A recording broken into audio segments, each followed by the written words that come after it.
All right, peace, y'all. Grand Rising.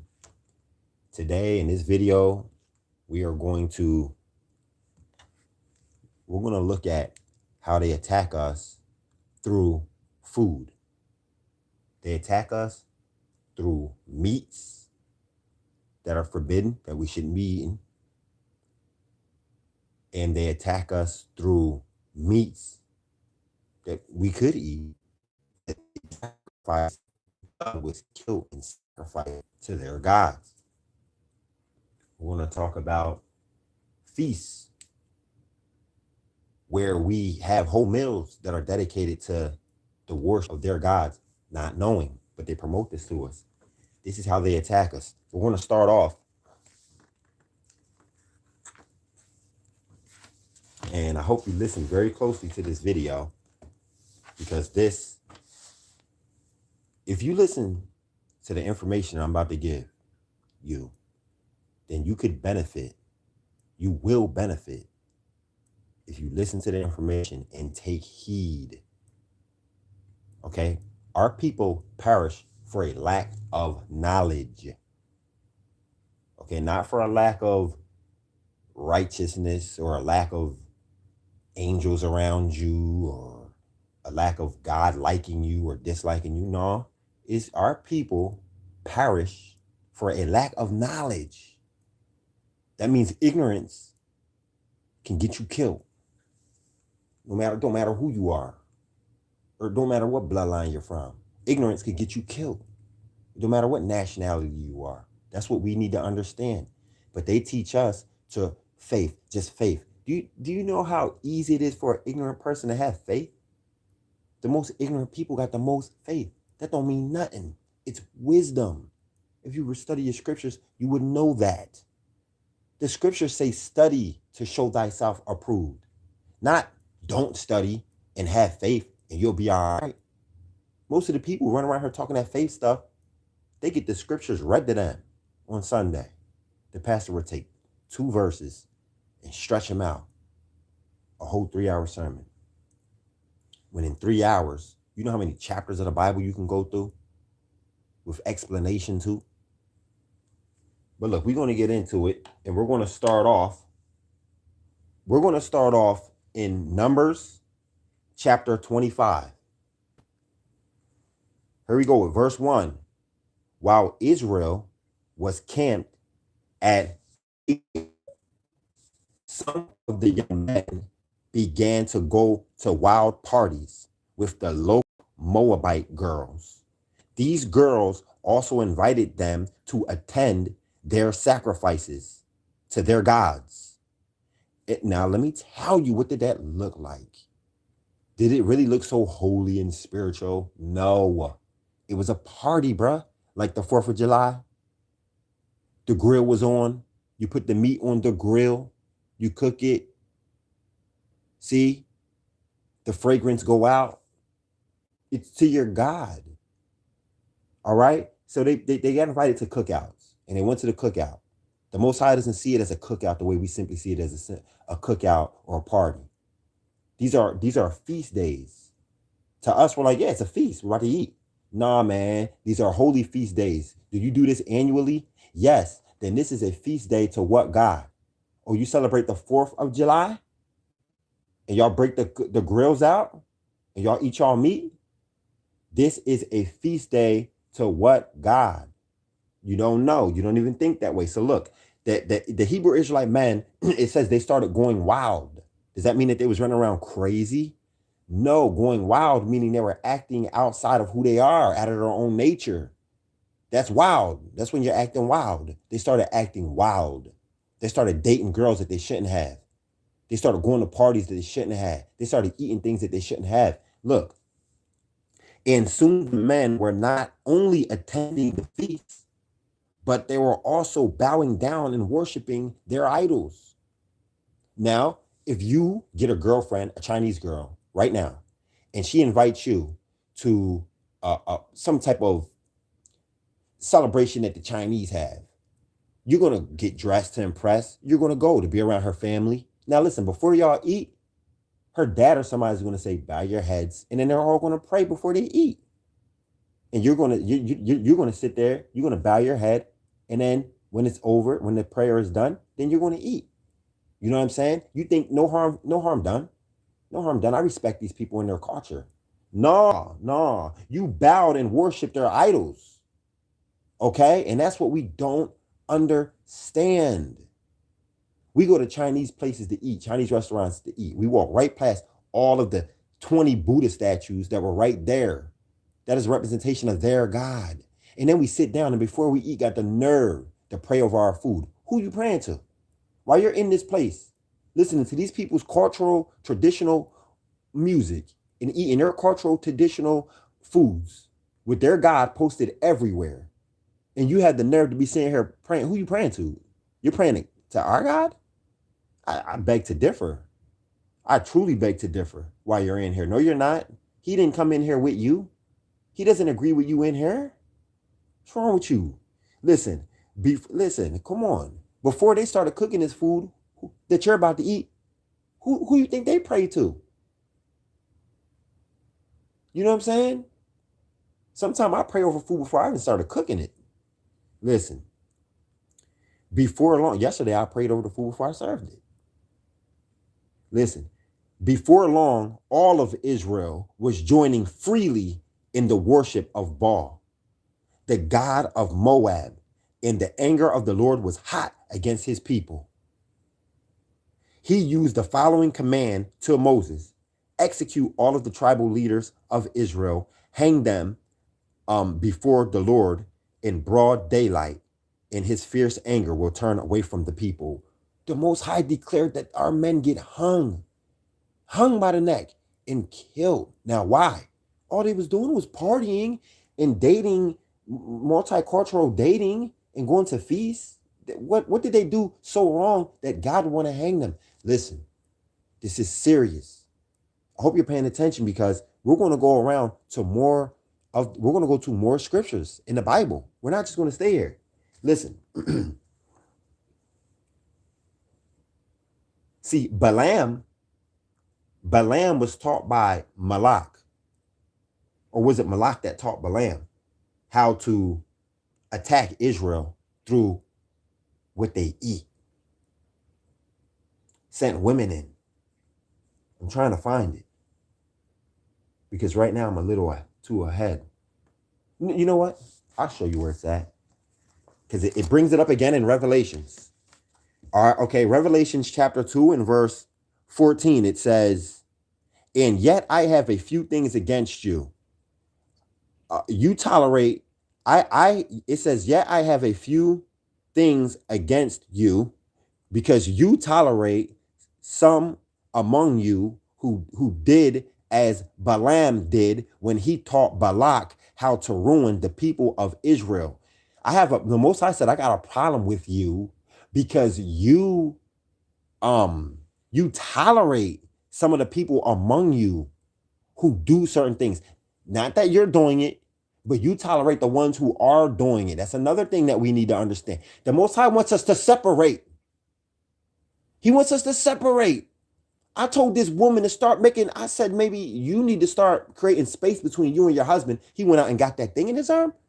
I said, maybe you need to start creating space. She got mad.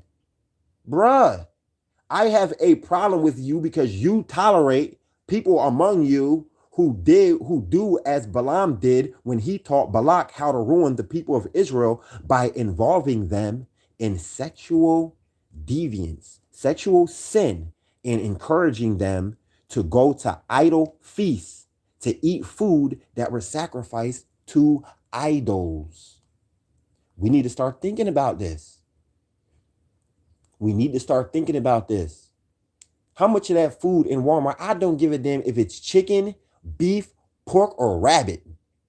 How much of it do you think is sacrificed to idols? All of it. All of it. Because who is public enemy number one on the earth? Israel. And is it ramping up or getting better? It's ramping up. What makes you think that they're going to feed you anything any good? The Most High told me personally, stop eating meat. Any of it. No, don't eat none of it. None of it. He said, don't even go out and kill your own. He told me this. Don't even go out and kill an animal to eat it. That's what he told me. He said, don't even do that. Don't even eat your own meat. Right now, you just want to walk you want to walk a fine line. He said, you want to walk a fine line. You don't want to be killing bugs. You don't want to be killing animals. You don't want to be killing nothing right now. That's what he told me. Listen, I'll read it again. And yet I have a few things against you. You tolerate some among you who do as Balaam did when he taught Balak how to ruin the people of Israel by involving them in sexual sin and encouraging them to go to idol feasts. Okay? Not only are they serving us food that is and was sacrificed to their gods, but they're serving it to us bloody. They're serving it to us bloody. The Most High said that the Hebrew Israelite who eats the flesh that still has the life of blood in it shall be cut off from among his people forever. That soul shall be cut off from Israel forever. And then they go and promote it on the TV screen, all bouncy, the meat all bouncy, red and bloody. What are they trying to do? What are they trying to do? They're trying to separate us.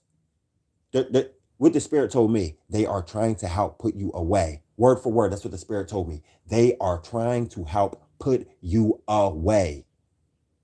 You hear me? We got to be steadfast. We got to be strong. Oh, you want meat so bad. You forget meat. You need to start thinking about how you're going to live life without eating anything from stores, any processed anything from stores.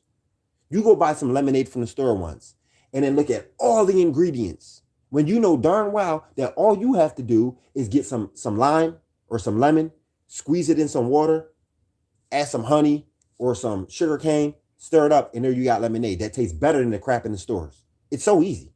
3 ingredients. Why does this crap have 38 ingredients on the bag? What are they trying to do? What are they attempting to do? What is these chemicals? They're trying to hurt us.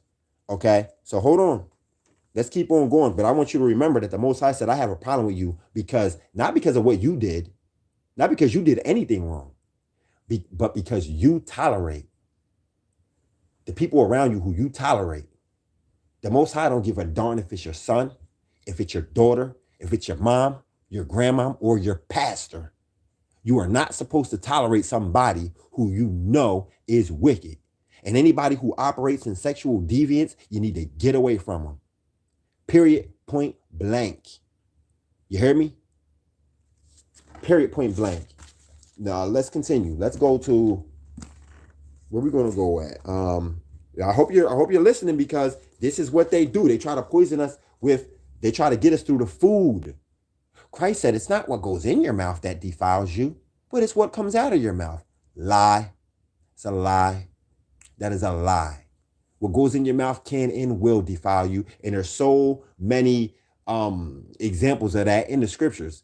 Ezekiel said himself, he said, Father, I have never defiled myself by eating what was cooked with dung. Did he not? Did he not say that? So what does that mean? That is very possible to defile yourself with what goes in your mouth.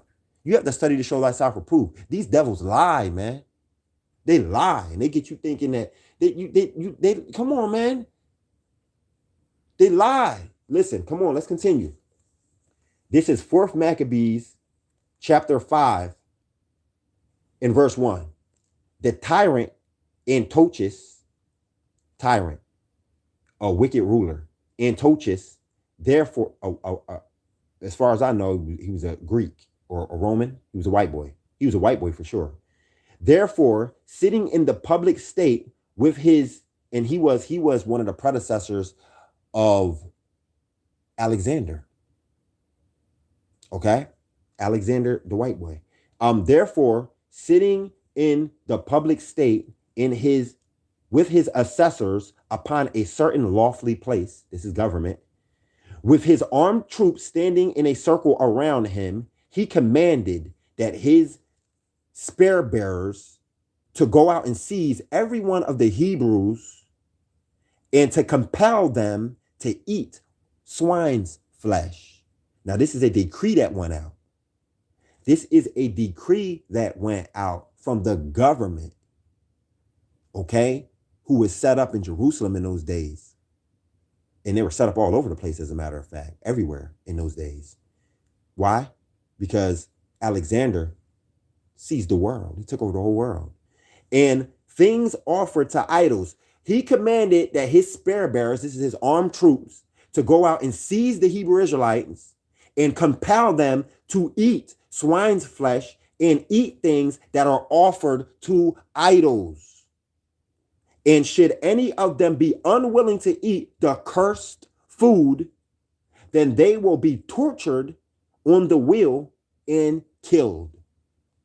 And when many of them have been seized, a man of the assembly, a Hebrew, a teacher of the law, back then they called you a lawyer if you taught the Torah, the law, statutes, commandments to your people, that you were a lawyer. They called you a lawyer. You were a lawyer because you taught the law of Moses. Did you know that? See? Listen. They took an older man, a Hebrew, by the name of Eleazar, who was a priest by family. By profession, he was a lawyer. And he advanced in years. Now, who's a lawyer? By profession, he was a lawyer. He was a professional lawyer for the Hebrew Israelites. People don't even know that used to exist. That used to exist. We had professional lawyers who knew the law inside and out and served our people with it. They came and snatched him up, okay? And he was an elderly man, and he was well known. And for this reason, the king brought him close up to him personally and said, I want to counsel you, old man, before the torture begins. I'm telling you now to eat the pork meat and save your own life, because I have some respect for you because you're an older, elderly man, which, since you have had so long these gray hairs on your head, you appear to me to be no philosopher in retaining the superstition of the Hebrew Israelites. He's saying that since he's a tricky devil. He said that since you appear to me to be a wise man, elderly in years, you don't appear to me to be the kind of person who is superstitious as the Hebrew Israelites, who think that if they was to eat pork, that they would somehow be defiling themselves. You don't seem so stupid to me. You seem smart enough to know that by eating this, you know what I mean? You're not superstitious like everybody else. He what a slap in the face. But this is how they are, though. This is how they are. This is how they were way back then, and this is how they are now. This is how they talk to you. For that reason, since nature has conferred upon you most excellent flesh of this animal, do you loft it? He's saying that since nature has produced such a beautiful pig for you to eat, are you going to eat it or not? It seems senseless not to enjoy this pleasant meal, he says. He says, yet it is not disgraceful, and from notions of sinfulness to reject the boons of nature. He's saying that basically this is a creature of nature, and it's luscious and it's good. You'd be a fool to think that this something from nature is going to affect you. That's what he's saying here. He's trying to trick us. And you will be acting, I think, still more senselessly if you follow vain conceits about the truth. So he's dirtying up the truth. And you will moreover be despising me to your own punishment. He's saying you're going to piss me off too, as a matter of fact. He said, not only are you making yourself look foolish if you feel this way, he said, but you're also going to piss me off to the point where I'm going to punish you with death. Will you not awake from your trifling philosophy? He had the nerve to call our laws trifling philosophy. Are you listening? You better listen. I'm telling you right now, before I continue, that if you quit eating meat today, the devil will be afraid. I'm telling you right now that if you stop eating their meat from their stores, the demons will not like that. And the Most High will be happy with you. Come on. Think. These devils don't want you quitting eating meat and turning to nature. These are our enemies, man. Think about it. The truth is setting us free. Why don't you just listen and heed to it? Let it set you free. Listen, he says, give up the foolishness of your notions and regaining understanding and worthy at your old age. He says, search into the truth of the expedient course. He's saying, what does he mean? What is he saying? He's saying to leave your traditional, leave your traditional ways and the truths that you think. He said, and come into some more expedient course, like college books and high school criteria. That's what he's saying. That's exactly what he's saying. He's saying you should do away with your traditional learned teachings and come into some of our curriculums. That's where you're going to find knowledge at. Expedient courses, he said. And reverence my kindly admission and have pity upon your own years. For bear in mind that if there be any power which watches over this religion of yours, he said, if there is any God that watches over this religion of yours, it will pardon you for all transgressions of the law which you commit through compulsion. He's saying that if you do have a God, then your God should be forgiving enough to know that if you don't eat this, I'm going to kill you. He's saying, so he should pardon you anyway. If you eat it, he should pardon you anyway. If he is a God who loves you and cares for you. You see this? This is a sick devil. And you see the language that I'm trying to read this in. Okay? This is a type of English that I don't speak. But by the grace of the Most High, I understand exactly what they're trying to say. While the tyrant, that is a corrupt governor, while he incited him in this manner to the unlawful eating of flesh, tried to encourage him, Eleazar begged permission to speak. And having received power to go ahead and speak, he began to deliver himself like this. We, O Antiochus, we are us who are persuaded that we live under a divine law. Consider no compulsion to be so forcefully as obedience to that law. For this reason, we consider that we ought not be any part to transgress the law. You know, you can tell by the way that they're talking that they were in court. They were having court. Okay. And indeed, indeed were our law as you propose, not truly that you think that our law is not truly divine. And if we wrongfully think that it is divine, that we should have no right, even in that case, to destroy our sense of religion. Think not eating the unclean then a trifling offense, for transgression of the law, whether in small or great matters, is of equal moment.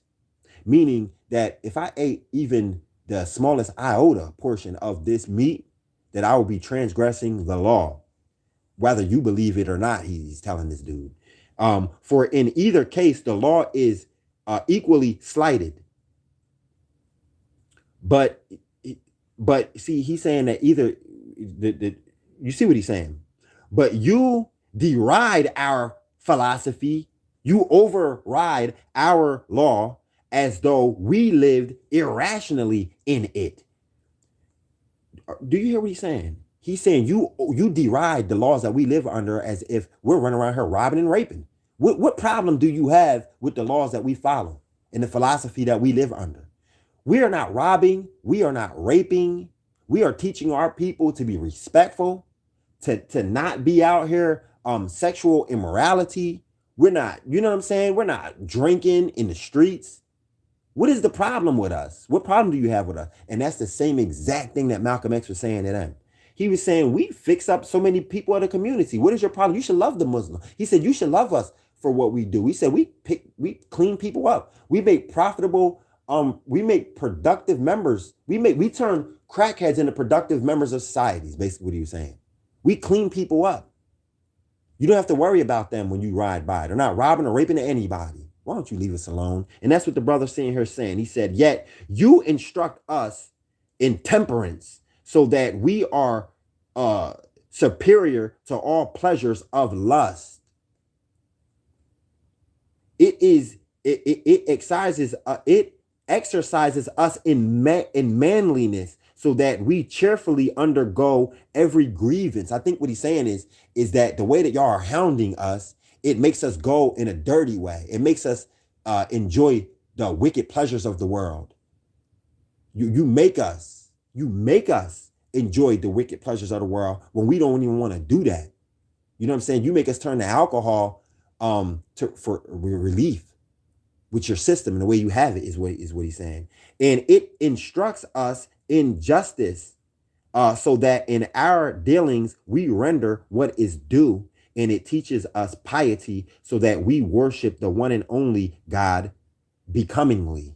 Now, what the freak makes you think that some descendants of this tyrant Antiochus and the so-called great Alexander, what makes you think that their descendants would bring us a God, Jesus, a good God, a great God? They always hated the fact that we worship the Most High God, is the God, the Creator, and kept His law, statutes, commandments. How the hell could they bring us Jesus while telling us to do away with the laws and you trust them at the same time?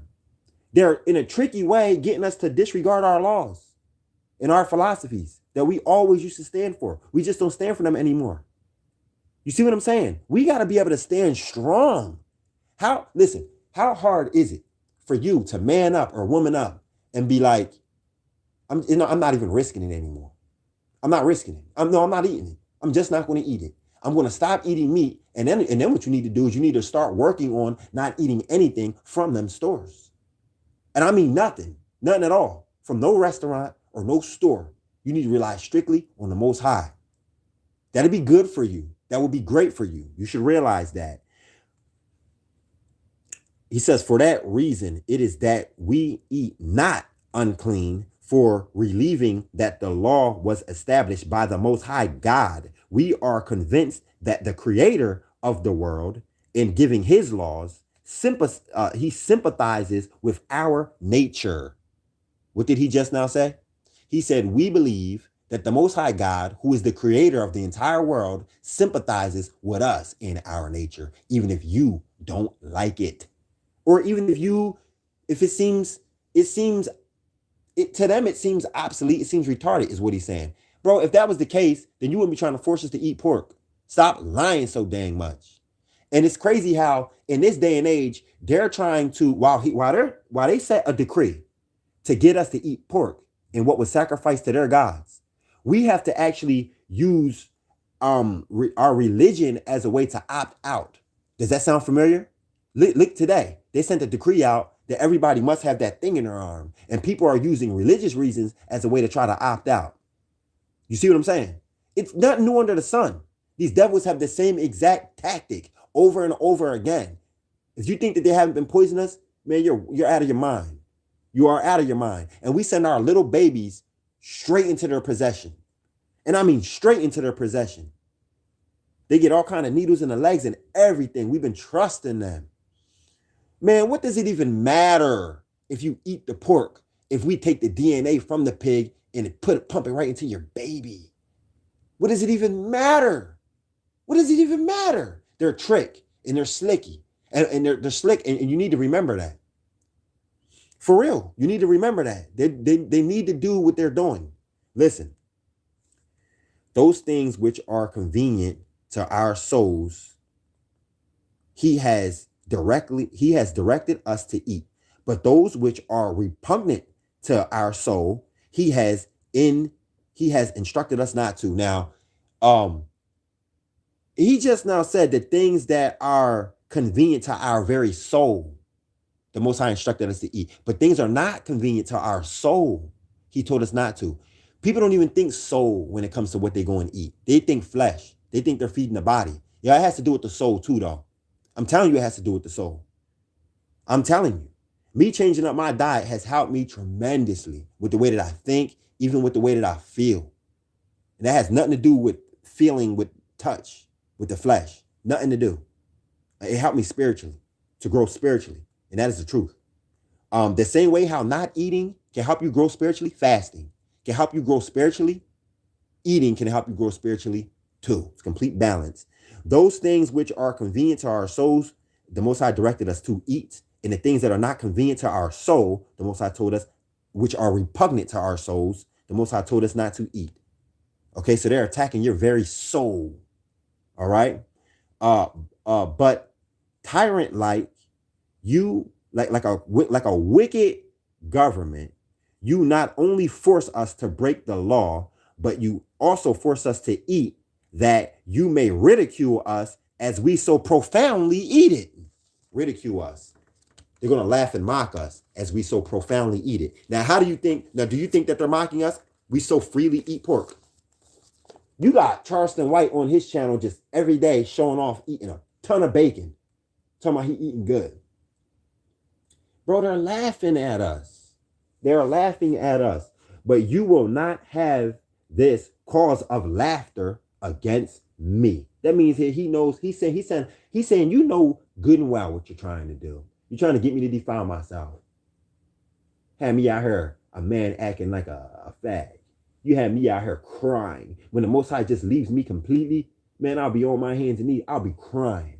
I'll become sniffing up. I'll be coming sniffing up behind one of y'all for a job, begging. You know what I'm saying? Soon as the Most High puts his reproach on me and my peoples, he said, you're not going to get that laugh on me. He said, nor will I transgress the sacred oaths of my forefathers to keep the law.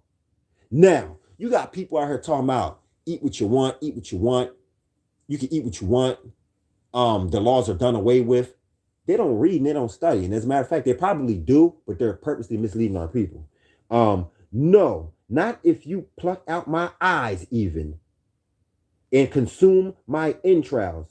I am not so old and void of manliness, but that my rational powers are youthful in defense of my religion. He's saying, now then, go ahead and prepare your torment, will, and kindle up your fierce flame. Get ready to go ahead and kill me, because I will not, he says, I will not so compassionate at my old age as on my account to break the laws of my people. I will not belie you, O law, my instructor, or will I ever forsake you, O my beloved, or will I ever forsake my beloved self-control? Meaning that even with the threat of death, and we're going to get into that too, because it is coming, y'all. It is coming. And we're going to show you. I'm going to show you right here how the threat of death is coming to all of us who love the Most High and reverence the Most High and don't go along. It's coming. But he's saying that I will never forsake my own beloved self-control. I don't have to eat that. The same way I don't have to let you hit me with something in my arm. I don't have to eat that neither. I don't care how many food shortages you try to scare us with, and everybody running out to go grab and buy up all the food. People buying 50 packs of chicken, being greedy. I'm going to do the opposite. As soon as you start saying food shortage, I ain't going to go. I won't be there. And as a matter of fact, I'm eating less and less stuff from these folks' stores, as I should. Listen, I will not put you to shame, O philosopher of reason, or deny you. He's talking about wisdom.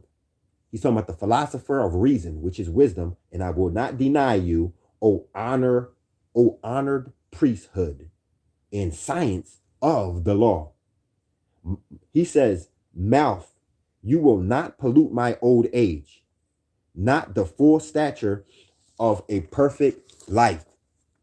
He says, my fathers will receive me pure when I die. My fathers will receive me pure, not having quelled before your compulsion, though to death. Moreover, the ungodly will tyrannize, but you will not lord it over my thoughts about my religion, either by your arguments or through deeds. And when Eleazar had in this manner answered the extortions of this tyrant, he was trying to extort him. He was trying to ransom his life. He was trying to ransom his life. That's a price. That's a price. He was trying to ransom his life. That's a price to pay. Satan ransoms our life. That's a price. That is currency. I had a woman yesterday try to tell me that the love of money is not the root to all evil. She's confused about what money is. Well, she was confused about money. She doesn't understand that money is currency. And currency is the very energy flowing through your bones, flowing through your body, in which you acquire the money. You see what I'm trying to say? So if somebody ransoms your life, which Satan is, Satan tries to ransom your soul. That means that there's a price on your soul. You think I was going to argue with that lady? Oh, man. They played us. Our whole idea of even what money is wrong. It's all wrong, man. It's all wrong. Listen. He said, after the extortions of the tyrant, the spear bearers, they walked up and they rudely hauled Eleazar to the instruments of torture. So they jacked him up. And first, they stripped the old man of his clothes, adorned as he was with the beauty of piety. So he was looking sharp, looking good. Then tying back his arms and hands, they disdainfully, like they had a problem with him. They used him with stripes. A herald opposite crying out. I don't know what they mean by that. Oh, they were crying out, obey the commandments of the king. But Eleazar, the high-minded and truly noble, as one tortured in a dream, regarded it all. What? I wonder why it said that. It said, but Eleazar, the high-minded and truly noble, as one tortured in a dream, regarded it not all. He ignored them. I wonder why it said that. I have to think about that. But raising his eyes on high to heaven, the old man's flesh was stripped off by the scourges. I mean, that makes me wonder. That definitely makes me wonder. Because they be tearing me up in dreams. But they just started winning recently. I used to win, but they just started winning recently. Flesh was stripped off by the scourges of his blood, and his blood streamed down by his sides and pierced through. And falling upon the ground from his body, having no power to support his pains, he yet kept his reasoning upright and unbending. Listen, I'm going to sum it up because I'm going to go and tell you what's coming in our days. I'm going to tell you what happened.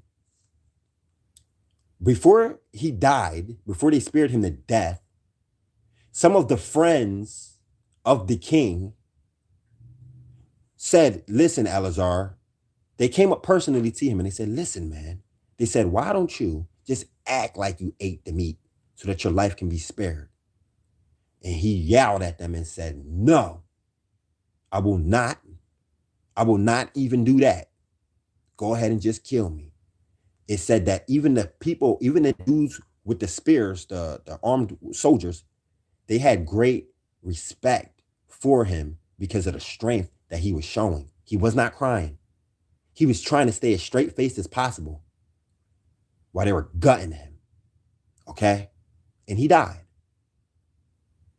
And what did it say when he died? He was gathered to his fathers. Okay, the same way how when Mattathias died, he was gathered to his fathers. Okay?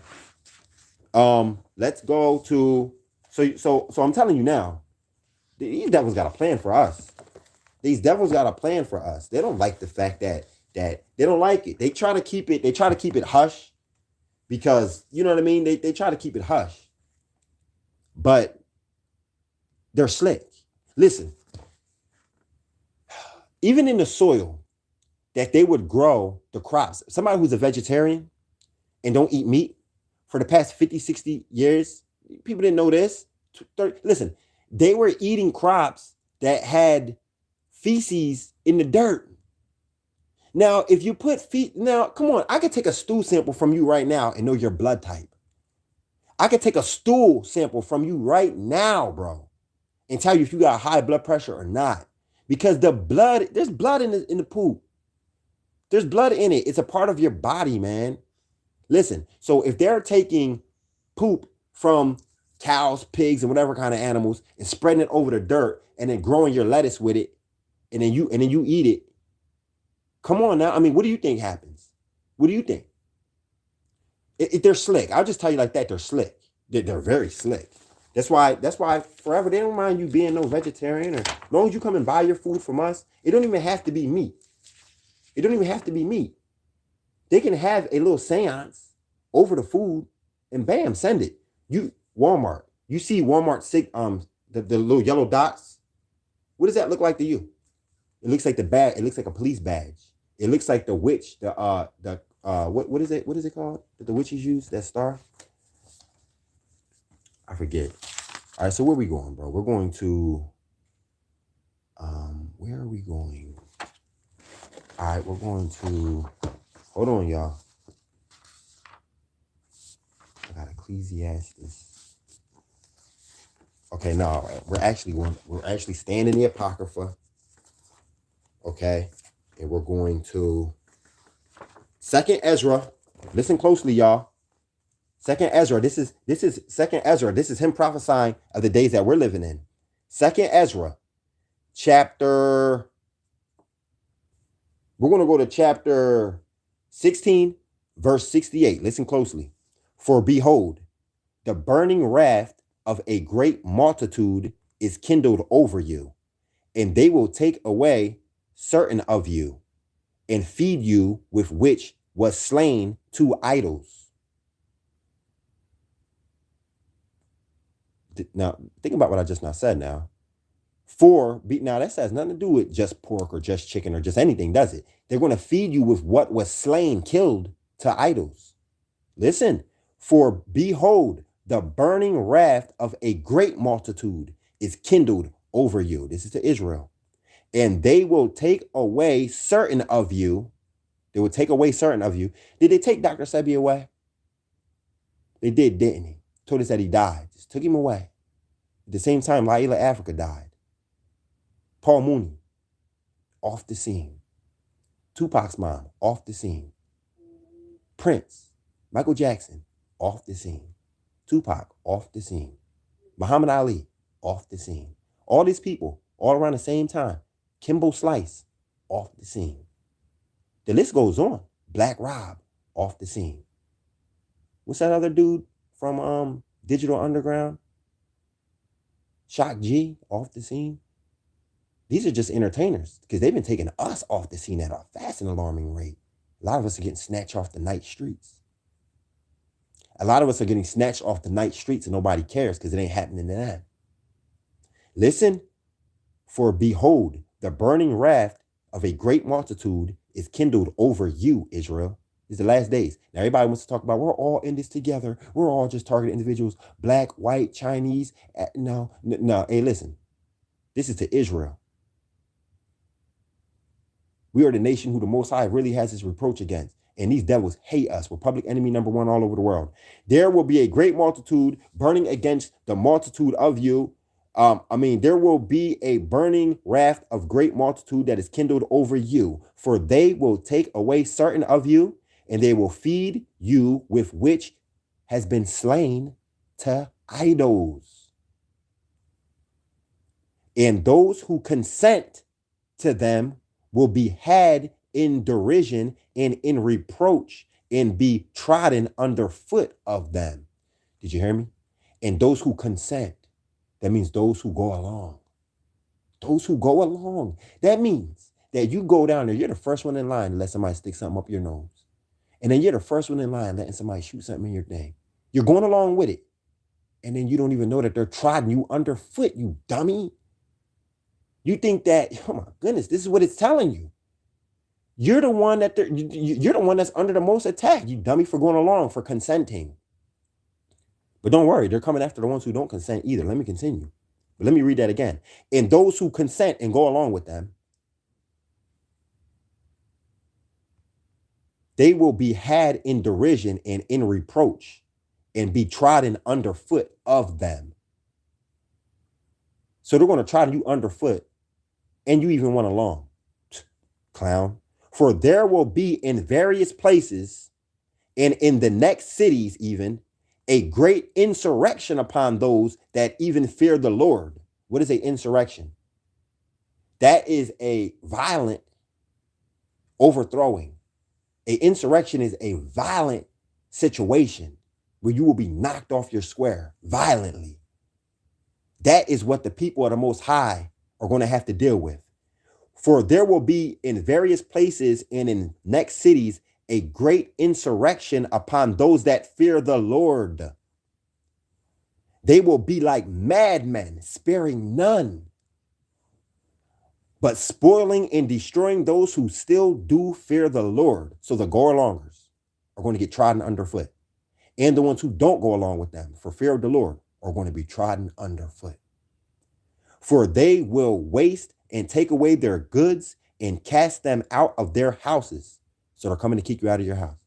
Listen, they're saying that, listen, you didn't go along. You didn't get it. Get out. You can't live in this community. You can't live in this house. You did go along. You did get it. We're still tormenting you. You're having violent dreams. You're having fantasies about killing somebody. You're having realistic dreams about eating the flesh of somebody. You're having urges to kill.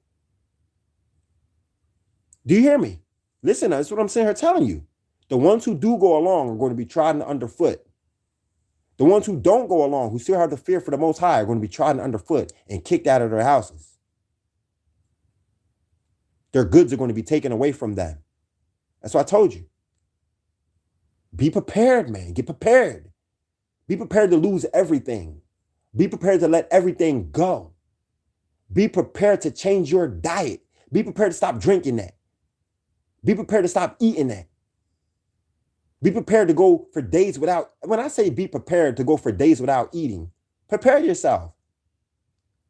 I remember I used to have the shiver and shakes, just going 2 days fasting. I'd be shaking. That's not because I was hungry. That's because I was going through withdrawal. I was addicted to eating. That's withdrawal when you get the shakes. You're trying to shake an addiction. I shook the addiction. You haven't shook the addiction? That's crazy. Then will be manifest the trial of my elect, even as the gold that is tried in the fire. The Most High's elect are going to be the ones who survive, and they are still going to be the ones going through torment. The Most High said that in those days, everybody would die unless I come and calm everything down. Ain't that what he said? Even my elect are going to be tried in the fire. Hear, O you, my elect, says the Lord. Behold, the days of suffering are at hand, and I will deliver you from them. Be you not afraid, neither doubt, for God is your guide, and you who keep my commandments and my precepts, says the Lord God. Don't let your sins weigh you down. Don't let your iniquities lift themselves up. Woe to those who are fast bound with their sins, bind it to their sins, and covered with their iniquities, like as a field is fast bound with bushes, and the path thereof covered with thorns, that no man may travel through. He's saying don't be like that. It is even shut off and given up to a consuming fire. Now, this is our God talking to us. Now, while that devil was sitting there trying to tell us that our so-called religion is nothing but vain deceits, and he's saying it makes us look crazy. This is what the Most High just now said. He said, woe to those who are fast bound to their sins and covered with iniquities. He said, those of you who keep my commandments and precepts, don't let your sins weigh you down, because I'm coming for you. I'm coming to help you. I'm coming to save you. Okay, keeping my commandments. This is what it's saying. This is how 2nd Ezra ends. This is how 2nd Ezra ends. You never hear from Ezra again. This is how it ends. It ends similar to the way What is it? We like to go to chapter the last book in the Malachi. It said it ends similar to Malachi. It ends similar to Moses. What was Moses' last words to our people? Keep the laws, statutes, and commandments forever in your generation so that it may go well with you forever. That was his last words to us. And he expressed how doubtful he was that we were even going to follow the laws. Now here goes Ezra. His very last words is keep the commandments of the Most High and the precepts of the Most High because he is your Savior. The Creator is your Savior. The Creator, the Most High, the Creator is your Savior. Okay? They all like to make it very clear. Malachi was not done until he made it very clear to keep the laws. And he made it very clear that the lawless, he said the lawless and the, what did he call it? Arrogant will be trodden underfoot. They're going to be cut down, burnt down. Ain't that what he said? Listen, man, I'm telling you. I'm telling you. Listen, watch what you eat. I don't care if nobody else is saying this. You see me reading from the scriptures? Listen, let me hold on. Let me go back up here again. For behold, the burning wrath of a great multitude is kindled over you, and they will take away certain ones of you, and they will feed you which is slain to idols. They will feed you with what is slain to idols. That's the same thing they always done. You have to do your research. Balak taught Balaam how to attack Israel by feeding them what was slain to idols and to get us to engage in sexual immorality, sexual deviance. What is sexual deviance? Come on, doing things that we don't do, dealing outside of our nation. We can't do that. We can't do these things. And gay. Oh, they got a big problem with you speaking about gay. Oh, I'm so wrong for even saying that. Man, get the hell out of here. You can't be that way. You have the reproach of the Most High against you. You're done. They like that. They laugh at us. You see what I'm saying? You see, it got brought back up in Revelations. In Revelations, it got brought back up. It said that the Most High, he has a problem with you because you even tolerate those who do such things as Balaam did when he taught Balak how to curse the people of Israel by teaching them to eat what is sacrificed to idols. It got brought back up again in Revelations. But how come the pastor ain't bringing it up in church? How come he ain't bringing it up in church? About what you eat. The only thing that they say is they like to go to Matthew where Jesus says that it's not what goes in your mouth that defiles you. It's what comes out of your mouth. Well, what the hell? How many times what do you mean? What you eat do defile you. Period. There's a period, a big ass period under that. There's no argument. So people out there eating pork, you got all kind of Christians out there. Listen, a trick where they took shrimp and they made it a delicacy. They took shrimp and made it a delicacy. We're not supposed to eat that. Catfish, lobster, crabs. We love that. Our people love it the most. They made it a delicacy. We think we got our hands on something good. That's a trick. They tricked us. So I'm about to end it, y'all, but I just hope that, do I got more to go to? I think I got one more spot to go to. No, I don't. Stop. Here, let me put it to you like this. Stop tolerating people who can't stand you. Stop tolerating people who hate you. The Most High will say that I don't have a problem with you. I have a problem with, but I do. Because I don't have a problem with you in your actions, but I have a problem with the people around you who you tolerate, though. That's what he said. So that can get you in trouble. That can even get you in trouble. But they want us out here being all loving, all kind, and respectful to everybody. Let me tell you like this, man. Everybody don't deserve respect, all right? And I mean, any dummy can tell you that. Any fool, any child can tell you that everybody don't deserve respect. Am I saying disrespect them? No. I'm saying you ain't got to deal with them. That's what I'm saying. You don't have to keep their company. I don't care who it is. I don't care who it is. I don't care who it is. You see what I'm saying? I done told my own child. I said, listen, if you keep expressing, if you keep doing wickedness, I'm sending you to go live with with wicked people. I'm sending you to go live with the wicked side of your family. Straight up, because I ain't gonna tolerate it. If you keep on doing wickedness, I'm sending you to go stay with your wicked mom and that side of the family. And I meant what I said. I meant what I said. I'm gonna sit around and tolerate no wickedness for what? Why? Because we're related? I don't care. I don't care. I meant what I said. Straight up. I'm gonna do all that I can do to keep you out of harm's way and out of these demons' hands. I'm gonna do all that I can do. But if I notice that that's not working, hey man, where we at? Hold on, y'all. These people, hold on. You know, drink the blood. God brought them out of Egypt, and now they shall. And now it shall be said that Israel, what wonders God hath done for them. These people rise up as a lion. They shall not lie down until they have eaten what they capture, and they have even drunk the blood of the dead. If you aren't going to curse them, at least do not bless them, Father. This is the king exclaimed to Balaam. Listen, are you listening? This is who we're up against. This is who listen. Their idea of love is wrong. With their but they know what they're doing though. They do know what they're doing. They laugh at us. They know exactly what they're doing. These are some crazy. They've been crazy. They've been crazy, and we know that they have a. We know we don't have. You heard what I just read. They have an appetite for blood. They drink the blood of the dead.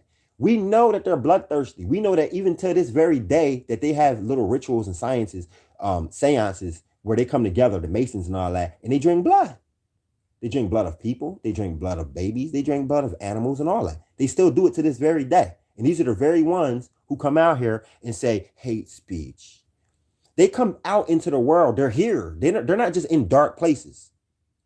They're not just in dark places forever. They're out here. They're sitting at you. They're sitting next to you at the light, man. They're behind you. They own your favorite restaurant and grocery store. You like to go shopping at they own these places. They're everywhere. They're all over the place. It's not just a few of them, 2 or 3 of them. They're all over the place. We need to remember that. Okay? And they try to get us thinking in a particular way. You know what I'm saying? It's under the guise of love and friendship. It's BS. It's all one big trap for the Hebrew Israelites. If you were not going to curse them, then don't bless them. But Balaam replied, didn't I tell you that I must say whatever the Most High tells me to do? Then the king said to Balaam, I will take you to yet another place. Perhaps it will please God to let you curse the Hebrew Israelites from there. So King Balak took Balaam to the top of Mount Peor, overlooking the desert. Balaam again told the king to build 7 altars and prepare 7 young bulls and 7 rams for the sacrifice. The king did as Balaam said and offered a young bull and a ram on the very altar. Balaam realized by now that the Most High planned to bless Israel, so he didn't go to meet the Lord as he had earlier. Instead, he went at once and looked out toward the camp of Israel, which stretched all the way across the plains in divided tribal areas. So we were living in our own little area, doing our own thing. We had divides that divided tribes though. So you had all of the tribes of Israel living in one place, but we had dividers where the Levites stayed over there, Judah was over here, and from up on the mountaintop looking down, you can see how we had it set up. And he was looking, plotting to curse us. The Spirit of God came upon him and spoke this prophecy concerning them. Balaam, the son of Beor, says that the man whose eyes are open says, I have listened to the word of God. I have seen that God Almighty, what he has showed me. I fell and my eyes were opened. Oh, the that await Israel, joys in homes of Jacob. I see them spread before the green valleys and fruitful gardens by the riverside. As aloes planted, hold on, y'all. Yeah, the Most High plans to bless us. But let me get up to the point where they try to trick us. Everyone who blesses you, O Israel, who dares to arouse the Most High? Anyone who tries to curse Israel. And curses shall fall upon everyone who curses you. Curses shall fall upon anyone who curses you. King Balak was livid, enraged. He was enraged by now because he wanted to curse us so bad. But Balaam kept telling him these things. Striking his hands together in anger and disgust, he shouted, I called you to come curse my enemies, but instead you come and bless them 3 times. Get out of here. Go back home. I plan to promote you with great honor, but the Most High kept you from doing it. Balaam replied, Didn't I tell you, didn't I tell your messengers that even if you gave me a palace filled with silver and gold, that I could not go beyond the words of the Most High and could not say a word of my own? I said that I would say what the Most High says. Yes, I shall return now to my own people. But first, let me tell you what the Israelites are going to do to your people. Then he spoke this prophecy. Balaam, the son of Beor, whose eyes are wide open, he hears the words of God and has knowledge from the Most High. He sees that the Almighty God has shown him. He fell and his eyes were open. I see the future of Israel. Far down the distant trail, that there shall come a star from Jacob. The ruler of Israel shall smite the people of Moab and destroy the sons of Seth. Israel shall possess all of Edom and Seir. They shall overcome their enemies. Jacob shall arise in power and shall destroy many cities. Then Balaam looked over at the homes of the people of Amalek, and he prophesied. Amalek was the first of the nations, but it is destined for destruction. Then he looked over at the Kenites. Yes, you are strongly situated, and your nest is set on rocks, but the Kenites shall be destroyed. And the mighty army of the king of Assyria shall depart you from this land. He concluded his prophecy saying, Alas, who live when God does this. Alas, those who are alive in the day and age when this happens. Ships shall come from the coast of Cyprus and shall oppress the Eber in Assyria. They too must be destroyed. So Balaam and Balak returned to their homes. While Israel was camped at Asasia, some of the young men began going wild parties and with the local Moabite girls. Those girls also invited them to attend the sacrifices of their gods, and soon the men of Israel were not only attending these feasts, but they were also bowing down and worshiping these idols. Okay, so you don't know what you're doing when you're celebrating Christmas. You don't even know what Christmas is. You don't know what you're doing when you're celebrating Easter. You don't even know what that mess is. Halloween. You don't know what that crap is. Thanksgiving. You don't know what that mess is. You don't know. You don't know. Before long, all of Israel was joining freely in worshiping of Baal. You think Baal has nothing to do with Christmas? Of course. Of course. The god of Moab, and the anger of the Lord was hot against his people. Does that mean that they weren't having fun and having family time and enjoying good meals? Yeah, they was. He issued the following command to Moses.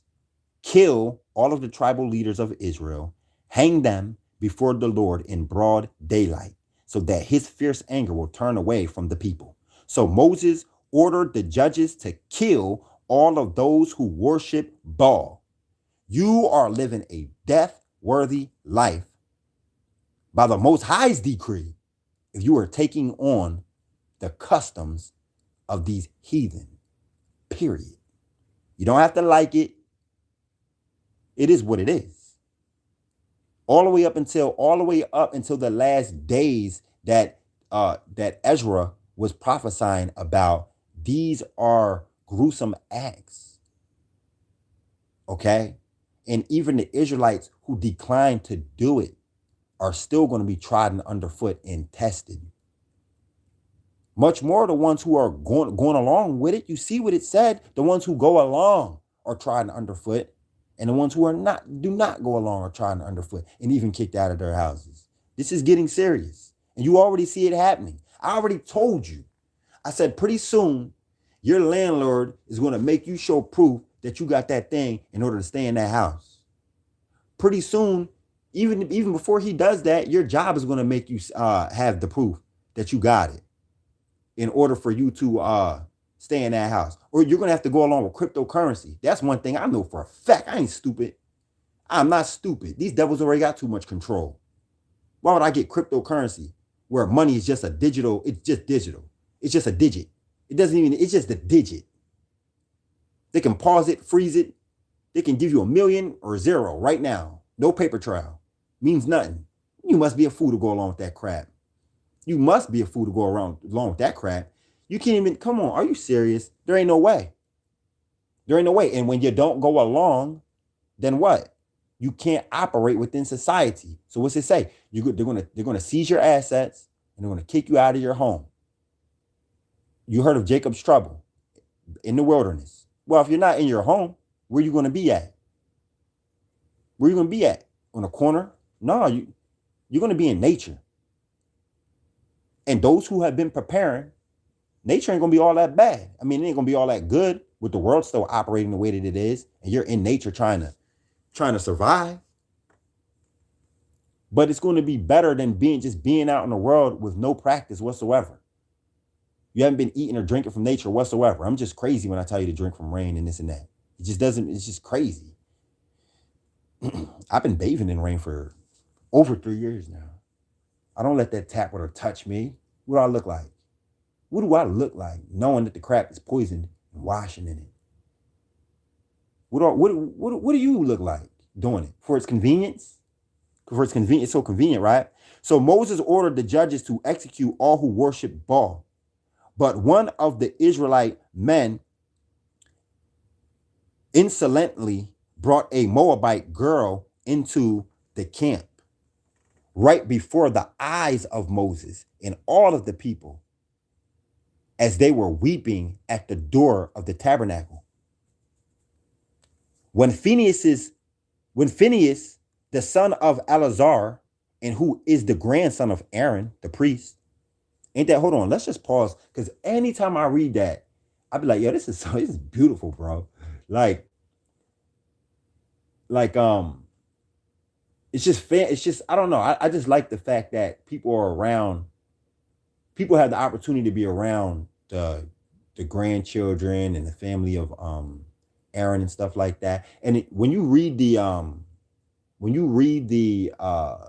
genealogy later on, after Moses is like long dead, generations later, there still be people from the lineage of Aaron who are present with like Ezra and them in that day and age. You'd be like, oh, this is the great grandson of such and such of the great priest Aaron. I'd be like, oh snap, that's his great grandson, and he has the same personality and attributes as his dad. Like it never left. You know what I mean? I don't know, that it just brings me back. But anyway, the son of Eleazar, the grandson of Aaron, the priest, saw this. He jumped up, grabbed a spear, and he rushed after the man who went into the tent with the girl. And he thrust the spear way through the man's body so far that it even stabbed the girl, man, and killed the girl. All right. He stabbed the mess out that man. The spear went through and killed that girl. That girl was the daughter of a prince. All right. So the plague was stopped, but only after 24,000 people who had already died. Now, the plague has stopped. So first of all, when we go and read about this, this was in Numbers, but we can read about the same exact story in, is it Ezra? Where I think it talks, no, where can we read about it again? Where it actually mentions the girl. No, it's not. It's in the Apocrypha. It's in the Apocrypha. It gives greater details of that incident. Right? So, but anyway, the Most High was happy with the grandson of Aaron who did that, because he said that he was zealous for the Lord. He didn't say, who are you to take judge matters into your own hand? Who are you to be a judge? Who are you to kill someone? Who are you to not go and, you know what I mean? No, the Most High was very happy with him because of his zealousness for the Lord. The same way how the Most High was happy with Mattathias and Maccabees because of his zealousness for the Lord when he did the same thing. He took a spear when one of the Hebrew Israelite men went to go sacrifice in Jerusalem at a what do you call them? Huh? Yeah, at an altar of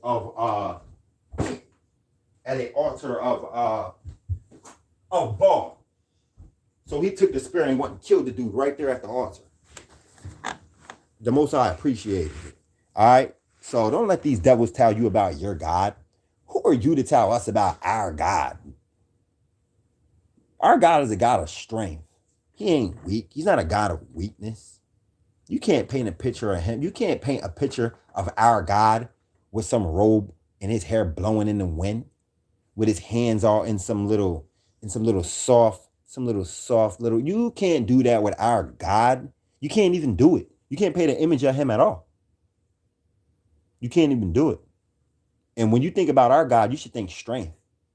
You should think strength. Because he's loving, but he's strong and he's fierce. Many different attributes. He's too strong for you to give him the image of some little soft white boy. You know what I'm saying? You can't do it. Then the Lord said to Moses, he said, then the Lord said to Moses, Phinehas, the grandson of Aaron, has turned away my anger, for he was angry as I was concerning my honor. So I have stopped destroying all of Israel. Bam. That's what the Most High said to Moses. Phinehas has stopped my anger when he went and killed that dude, because he was just as angry as me. So after 24,000 of y'all has died, I'm going to stop now. I'm going to stop. Come on now. Now, hold on now. Why? Why again? Why did all of this killing start again? Because the young men went out there and started dating outside of their nation and started going to these feasts and these parties, being sexual immorality. And so all of Israel started to do it. How did all of the Israel start to do it? Because they grew up like that.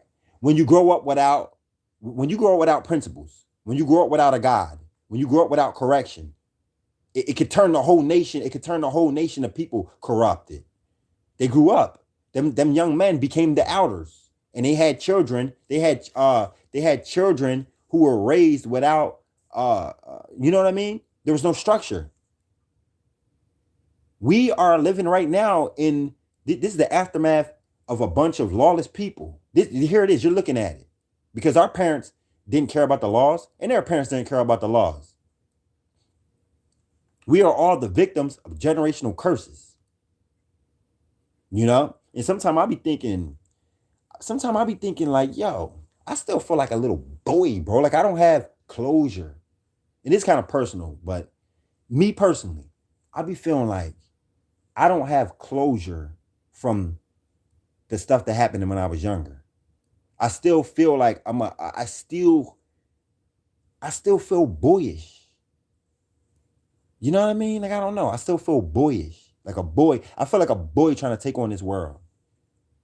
I feel like, wait a minute. When do I become a man though? Where is it? What happens? They taught us all the way wrong. It's like, when do I become a man? When I'm 18? Because when I turned 18, I didn't feel like a man. I wasn't acting like one. I was hanging out in the streets all night, 2, 3, or 4 o'clock, sometimes breaking night with a bunch of 18 and 19-year-olds just like me. We're out there all night, drinking and smoking all night, literally. Get a little bit of sleep and back at it again. That's not a man. You can't raise me like that. Like, I just feel like there's really where's the closure at? I still feel like a young man, I still feel like a boy and a man mix, kind of trying to take on this.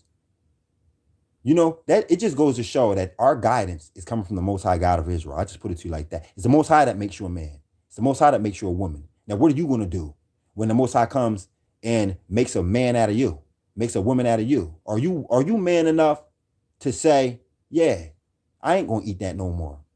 What makes you a man? Is having a bank account and a whole bunch of money? Is that what makes you a man? That's not what makes you a man. How obedient are you to the Most High? How much do you care for your own self and care for your children and care for our descendants that have to come here after us? How much do you care for the liberation of your people? You see what I'm saying? When Malcolm X died, he was only 39 years old. When he was 39 when he died.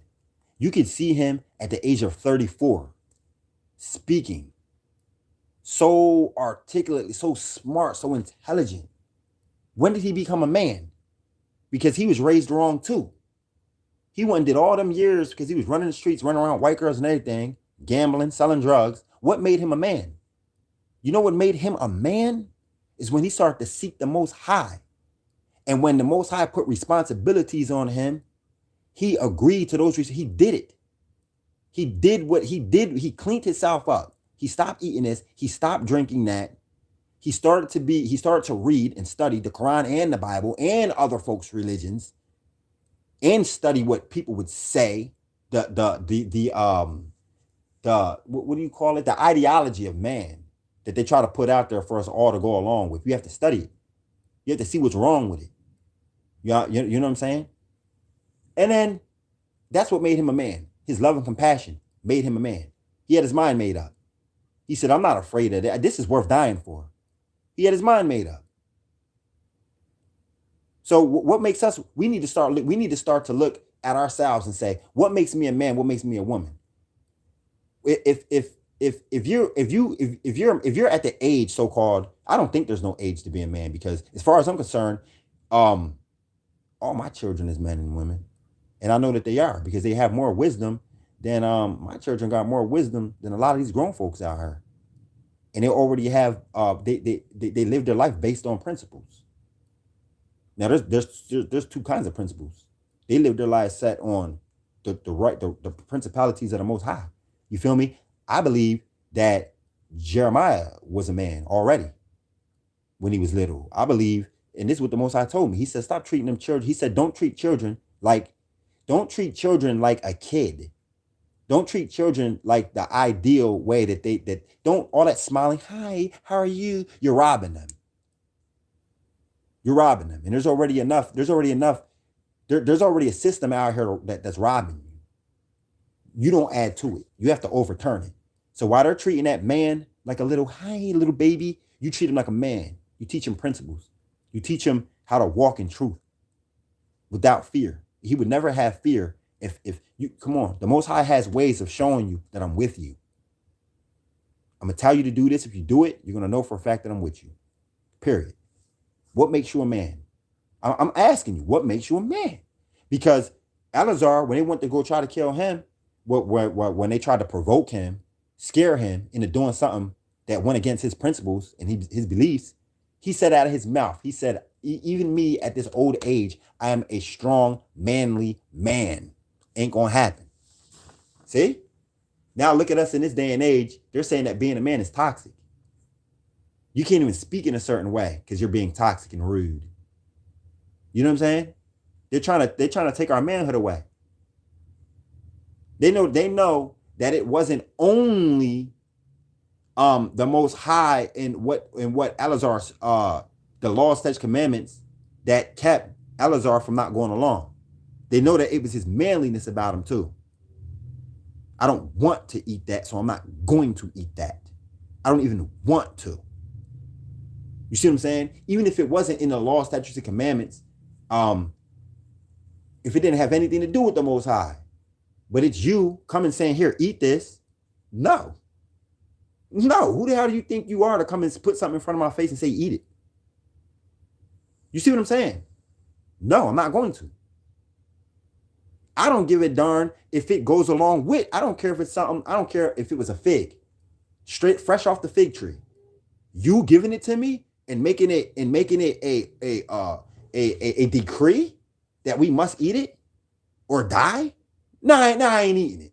No, I ain't eating it. I ain't eating it. No. See, but us in this day and age, we'll be like, well, thank you. So they're giving out free pork. They're giving out free pork. They don't even have to threaten you with death. All they got to do is just hand the shit out. And all it has to do is be free. And we're going to go down there and eat that. Yo, they handing out free pork chops. Our people running down there and getting them pork chops. We're going to try to get in line twice. We're going to tell our whole family go down there. We had a whole family. We will have, I know because my mom used to do this. All the members of the family be down there. From one household, or be down there. So then when y'all all come home, it be piled up free food, you know? But anyway, though. You just got, we have to come back to the drawing board and say, what makes me a man? What makes me a woman? You feel me? What makes me a man? What makes me a woman? What is it? How do I make the Most High proud of me? And then you go into the scriptures and then you read about what our other messengers and prophets done. What did they do under these situations? I can assure you they said, no. Hell no.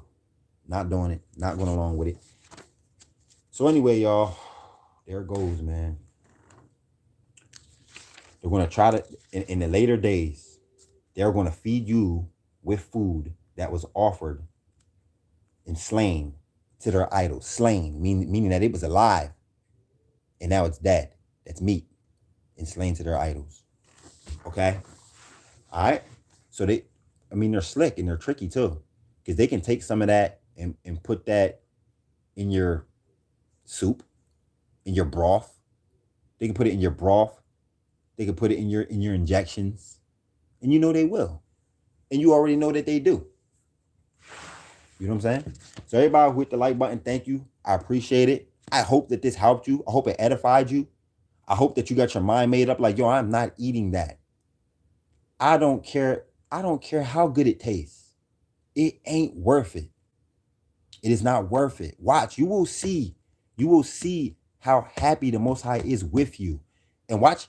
He deals in levels. I'm just going to tell you right now, he deals in levels. So he will take you to the next level. He will take you to the next level. It gets kind of scarier as it goes. But he will take you to the next level. Once you stop one thing, I'm telling you, he'll take you to the next level and you will be able to stop the next thing that's hindering you. It goes on. It's a long list of things. All right? It's a lot of things because they introduce us to a lot. And that's why the Most High told me before, the spirits told me, you have to die over and over and over again. Keep dying. You have to continue dying. You have to continue dying. Because there's a part of you that loves meat. You have to kill it. There's a part of you that loves soda and juice. You have to kill it. There's a part of you that loves alcohol. I love the alcohol. You have to kill it. Just kill it. Don't play that, oh, I got to wean off of it. Hell no, I killed it. There's a part of me that used to smoke cigarettes. I had to kill it. Not, oh, I have to go on the patch and chew gum. And listen, we're all strong enough to just stop doing it. Period. And then he sent me, and then the Most High sent me through a series of fasts, long fasts. Started off one day at a time, 2 days, you know what I mean? Two separate days, and then them days came together as I got stronger. And then 3 days a week, but then them 3 days came together as I got stronger. And then a week, you know what I'm saying? Come back, do another week fast a few months later. And then now it's just a regular thing. And it's a good thing.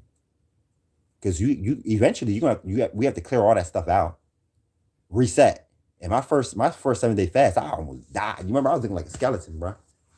I was laying there looking straight dead. And I was a muscular dude, 6-pack and everything. I went on that 7-day fast and was like a skeleton about to die. It was a mean sacrifice. You know? And then my second one, same thing. I lost all my weight, but it wasn't as bad as the first one.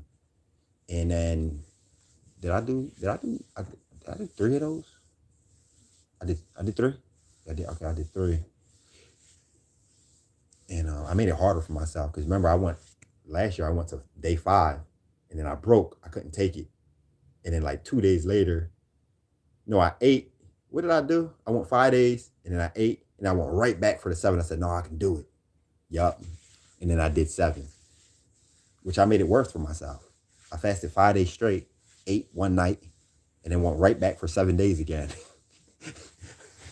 Tore myself up. But it wasn't that bad though. It wasn't that bad. So just be strong, y'all. Just be strong and do what you got to do. And study to serve thyself approved. Study to know what they're going to do to us. Study to know what they're trying to do. This information is being unlocked. Okay? There's a lot of Hebrew Israelites out there that have no idea of a lot of stuff that and they've been reading the Bible. They didn't read the Bible. But a lot of them don't have no idea that this is in there. There's people still out there arguing about whether or not you can eat meat or not. There's still Hebrew Israelites with these big old names on Facebook. They're still having the arguments and debates of whether you cannot eat meat or not. I'll tell you right here, right now, you can't eat it. The Most High told me, from him to me, told me, before I had all of this proof before I had any of this evidence, he told me straight up, stop now. I'm like, all right, well, I'm gonna start killing animals. He said, nope. He said, nope, don't even kill no animal.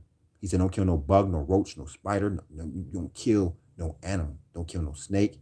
Don't. He told me now's not the time. And I'm telling you, I'm not confused. I'm telling you the truth. I'm not confused. I'm telling you the honest to God truth.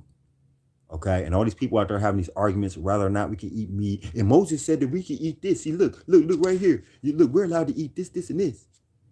They're going a whole way back to another age that we were living, a whole nother age, a whole nother time. They don't know. They don't know what's going on. You were eating out of the hand of the devil. Back when Moses said that, we wasn't eating at the hand of no damn devil. We didn't have a whole nother nation that was hand feeding us.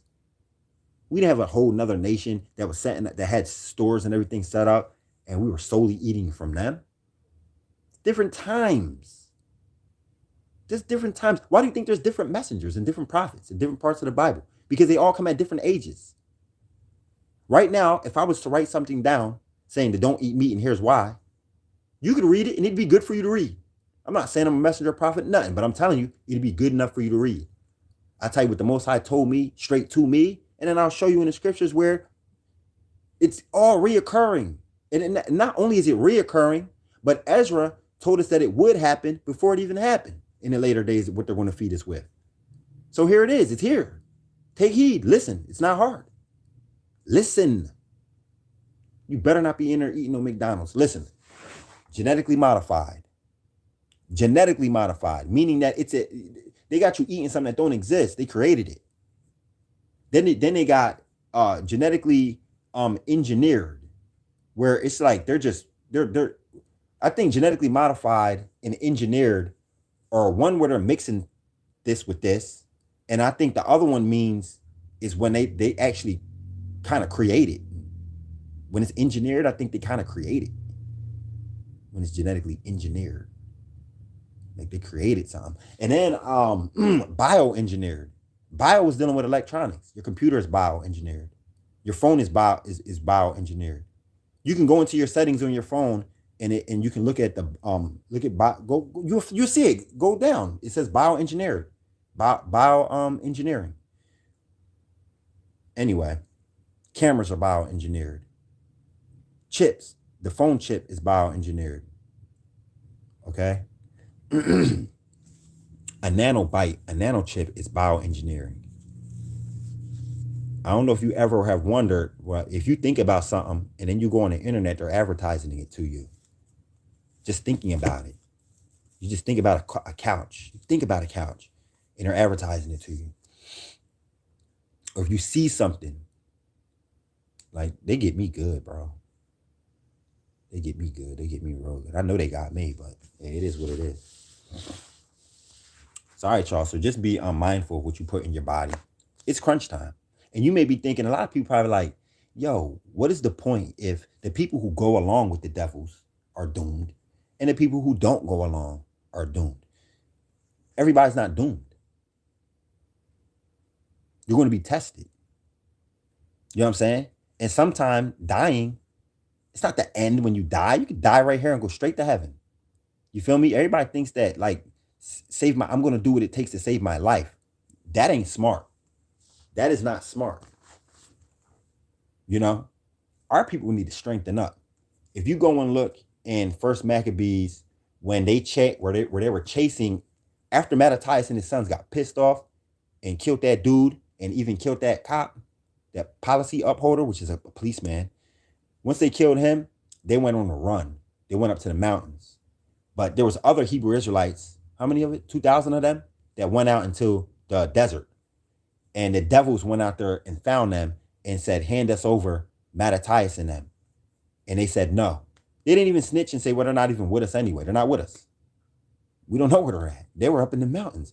They were like, no, we ain't doing it. And they said, okay, do it or we're going to kill y'all. And this was on the Sabbath day. They brought war to us. And they were like, no, we ain't doing it. We're not doing it. It said in that day, oh, what did the people say? They said, let us die. Let us die in honor of the Most High. And let us die an honorable death and let our blood go into the ground and cry out to the Most High. Our blood is going to tell our cause, our story to the Most High. And they all, men, women, and children, all 2,000 of them got slaughtered that very day. And when Mattathias and them heard about it, they said, listen, y'all. They said, listen, our people, they got word of the whole thing. They said, listen, our people refused to go to war. The only reason why they didn't fight is because it was the Sabbath and they did not want to break the Sabbath. So they refused to go to war on the Sabbath. Mattathias and them made their mind up that day and they said, let us not be like our people who got slaughtered in the desert, who did not want to go to war for the Sabbath's sake. They said, if they bring beef to us on the Sabbath, from this day forward, we will go to war and engage in combat.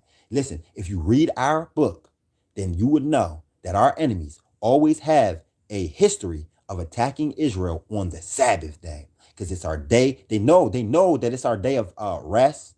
They know it's our day of feast, and it's our holy day. So they attack us on that day, and they have always done that.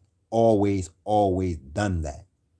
Now they are so slick that they constructed a plan to get us to attack our own selves on a Saturday, man.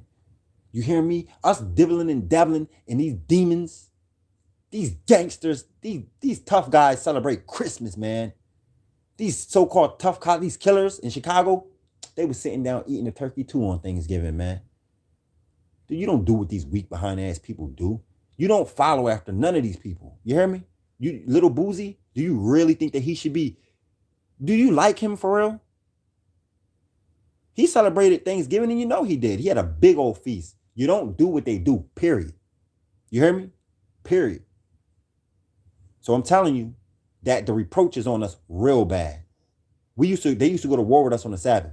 And now a weekend in Chicago is a bloodbath. Every weekend is a bloodbath. Every Saturday, so many of us get killed. We bring the war to our own selves. And they love it. They just love it. That they have the Most High's people acting out like this.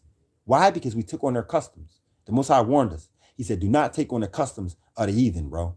Do not take on the customs of the heathen. The Most High's anger is burning hot against us. You hear me? And the devil was showing his face, he's showing his ugly face. Because for the simple fact that we're starting to wake up. We're simply starting to wake up. But a lot of people are battling with their own personal demons. That's why I urge everybody, go on a fast. Demons do not like to let you go. I'm telling you, they do not like to let you go. They don't. And they like to attack too. When they see you about to really do something, they like to attack. They like to give you excuses. Demons are smart. They're slick too. They give you a good excuse why you should break your fast right now. They do. They give you a good excuse why you should break your fast right now. They're so good. I'm telling you, they do not want to leave. The last thing they want to do is leave, especially when they've been there ever since you were little. Some of these demons been up in us since we were little. Yes, demons are real. And they've been in us ever since we were little. When we were born in the hands of these devils, the demon came right on in. I'm telling you, since day one, the demon came right in. You hear me? The demon came right in. And if we never fast and purposely denounced it, it was there the whole time. As soon as you start to get rid of it, I'm telling you, it does not want to leave. It It is not going to leave.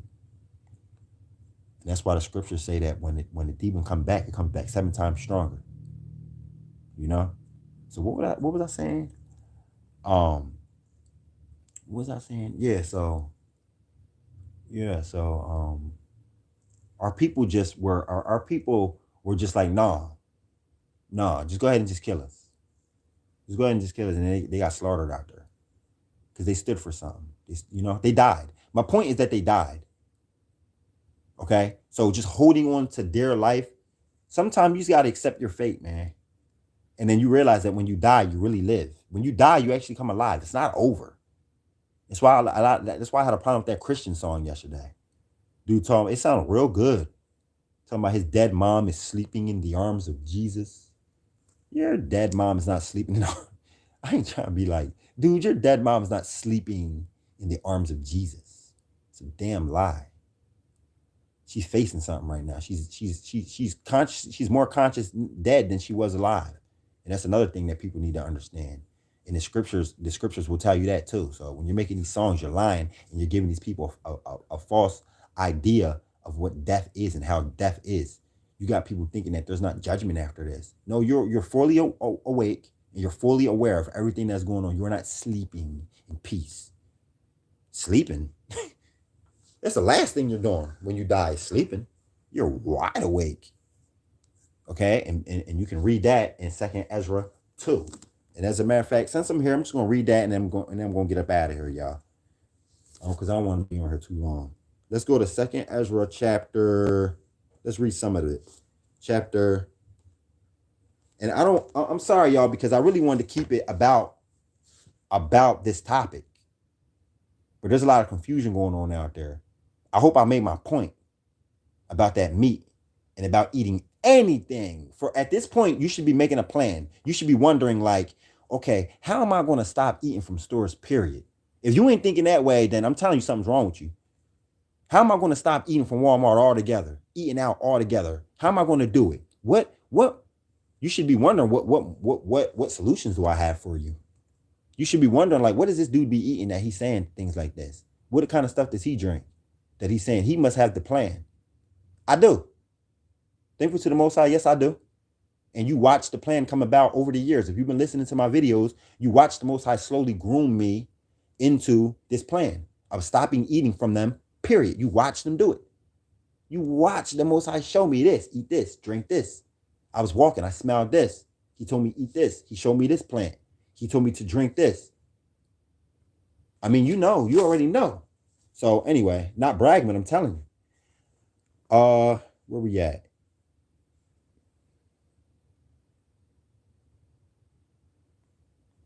I'm in Ezra chapter 7. Hold on.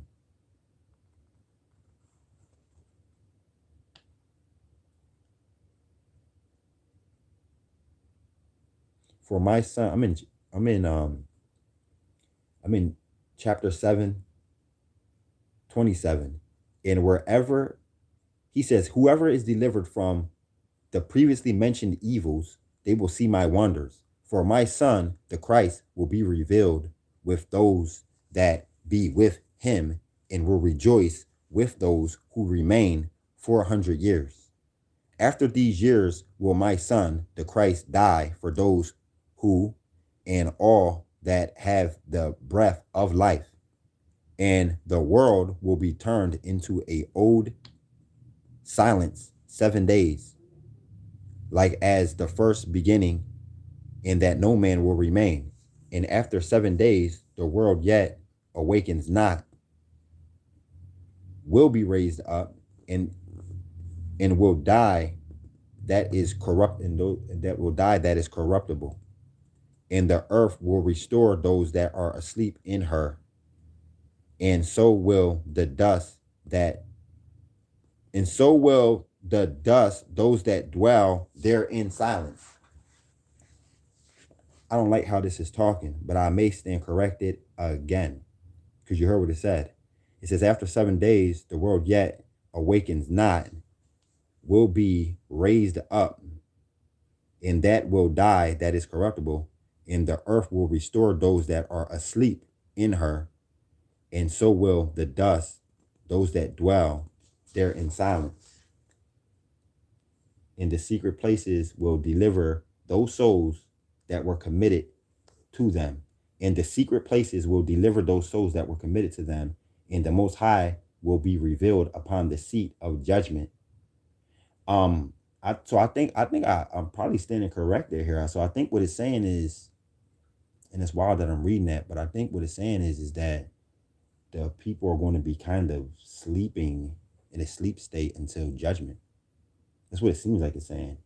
And the Most High will be revealed upon the seat of judgment, and compassion will pass away, and patience will be withdrawn, but judgment only will remain. Truth will stand, and faith will wax strong, and the work will follow, and the reward will be shown, and good deeds will awake, and wicked deeds will not sleep, but the pit of torment will appear, and near it will be a place of rest, and the furnace will be shown, and near it paradise of delight.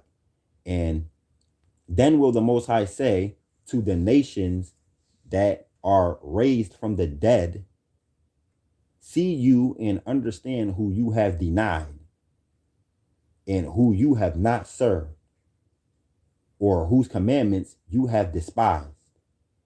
Look on this side and on that side. Here is delight and rest, and there is fire and torment.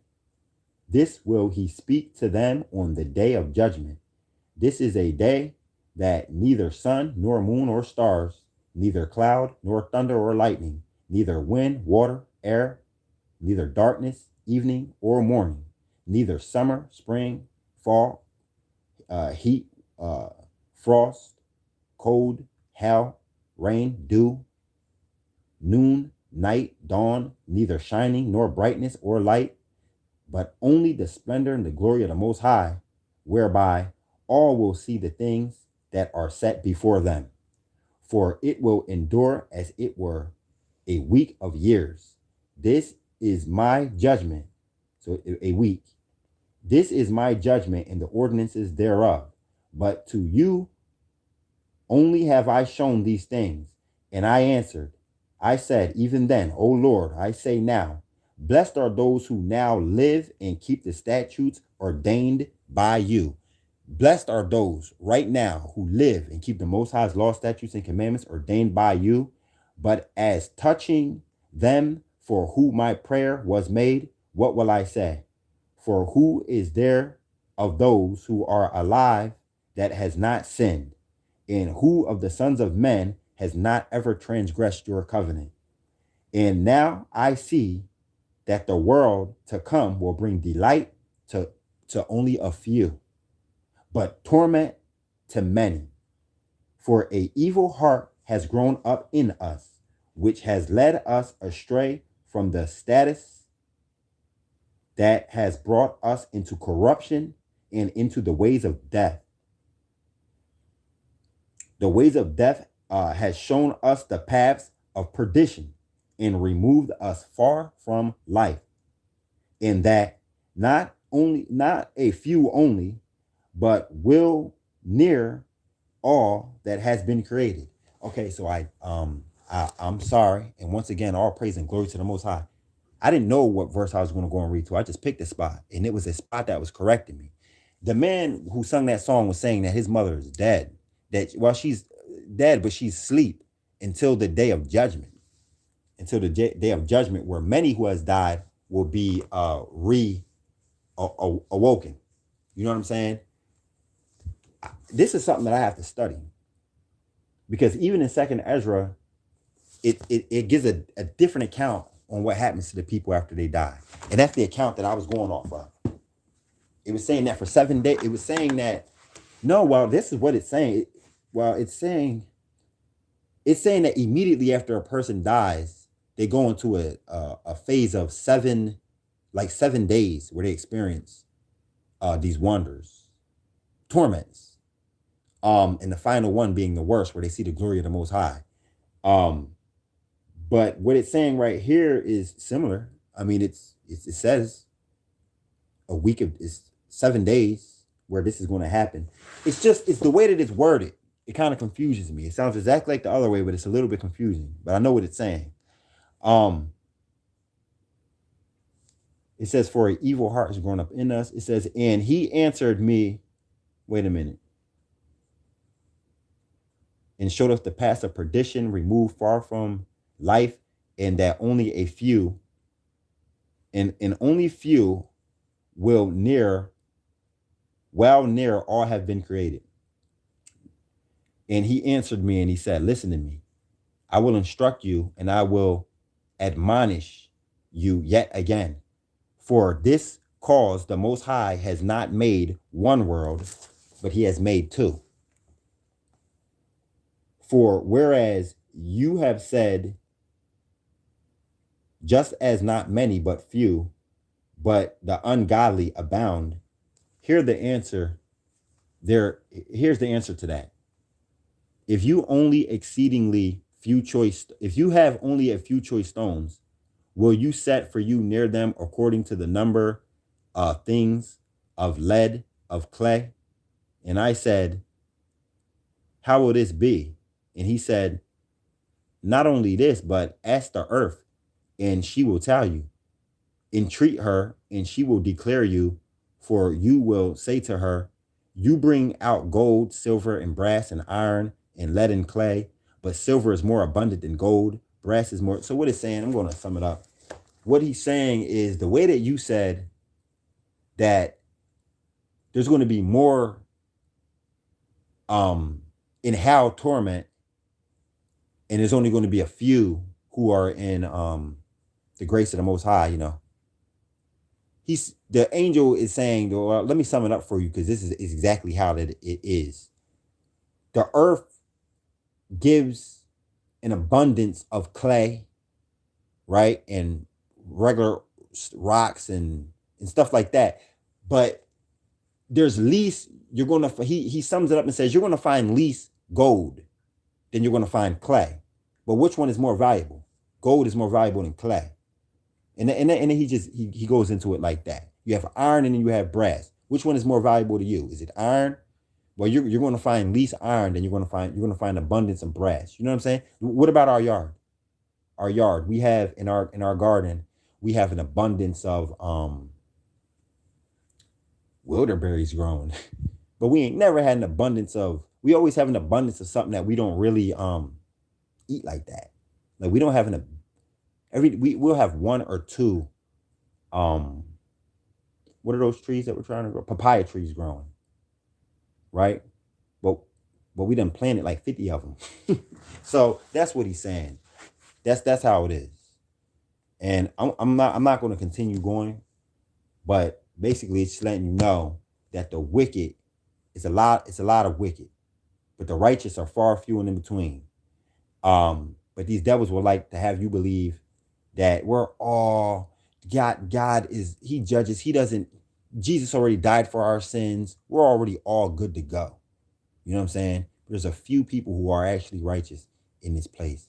A few. It's not a lot. Although a lot of people claim to be and come out here and masquerade like they are. But in this day and age, it already told you, these are the days of deception right here. There's going to be a lot of false messengers and prophets out there. There's even people twisting the word of God, bro, to make it say what they wanted to say. And then arguing their point. You can't argue. Just stop.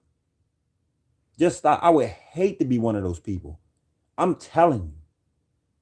I would hate to be the kind of like, I can't believe these people exist. Some of the wickedness that I see going on, people know that they're being wicked. They should. No, a lot of people do. I would hate to be that guy. I don't care. I would hate to be that guy or that girl.